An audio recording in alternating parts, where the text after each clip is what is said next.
కొత్త రేషన్ కార్డుల దరఖాస్తులు స్వీకరణ. పౌరసరఫరాల శాఖ మంత్రి నాదెండ్ల మనోహర్. Press note. ఆంధ్రప్రదేశ్ అమరావతి. రేపటి నుంచి కొత్త రేషన్ కార్డుల దరఖాస్తులు స్వీకరిస్తామని, కొత్త కార్డుల నమోదుతో పాటుగా పాత రేషన్ కార్డులలో మార్పులు, చేర్పులు, చిరునామా కూడా మార్చుకునే వెసులుబాటు కల్పిస్తున్నామని అన్నారు. రేపటి నుంచి రాష్ట్ర వ్యాప్తంగా రైస్ కార్డ్ సర్వీసెస్ ఎనేబుల్ చేస్తున్నాం. దాని అర్థం ఏంటంటే కొత్త రైస్ కార్డు కోసం దరఖాస్తు చేసుకోవచ్చు. అదేవిధంగా ఒక కుటుంబంలో స్ప్లిట్టింగ్ ఆఫ్ రైస్ కార్డు కూడా పర్మిట్ చేస్తున్నాం.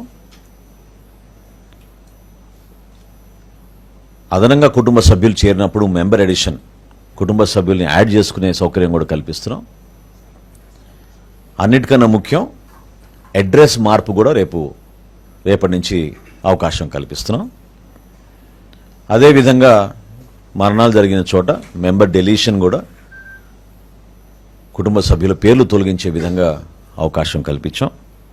చివరిగా గతంలో మీ అందరికీ తెలుసు, ఈ సందర్భంగా గుర్తు చేస్తున్నాను, గౌరవ ప్రధానమంత్రి నరేంద్ర మోడీ గారి పిలుపు మేరకు దేశవ్యాప్తంగా చాలామంది పౌరులు ఎవరైతే అర్హత లేనివారు ప్రభుత్వం నుంచి సబ్సిడీ పొందుతున్నారో గ్యాస్ సిలిండర్ల పైన స్వచ్ఛందంగా వాళ్ళని ముందుకొచ్చి వాళ్ళ పేర్లు డీరిజిస్టర్ చేసుకోమని ఆయన కోరిక మేరకు దేశం మొత్తం కూడా ఒక అద్భుతమైన కార్యక్రమం జరిగింది.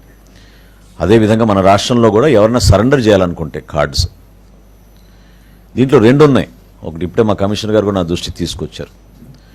అదేంటంటే భారతదేశంలో సౌత్ ఇండియాలో ఎక్కువగా మనం బియ్యం కన్జంప్షన్ ఉంటుంది కాబట్టి ఒకవేళ వాళ్ళు మైగ్రేట్ అయ్యి ఇతర రాష్ట్రాలకు వెళితే అక్కడ బియ్యం బదులు వాళ్ళు గోధుమ తీసుకునే అవకాశం ఎక్కువ ఉంటుంది.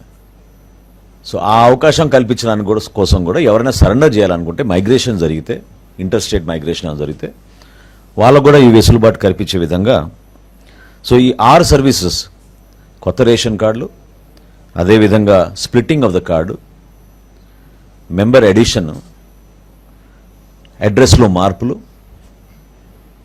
అదేవిధంగా ఎవరైనా మరణిస్తే వాళ్ళ పేర్లు తొలగించే విధంగా, చివరిగా ఎవరైనా సరెండర్ చేయదలుచుకుంటే తప్పకుండా వాళ్ళకు కూడా ఇదొక అవకాశం.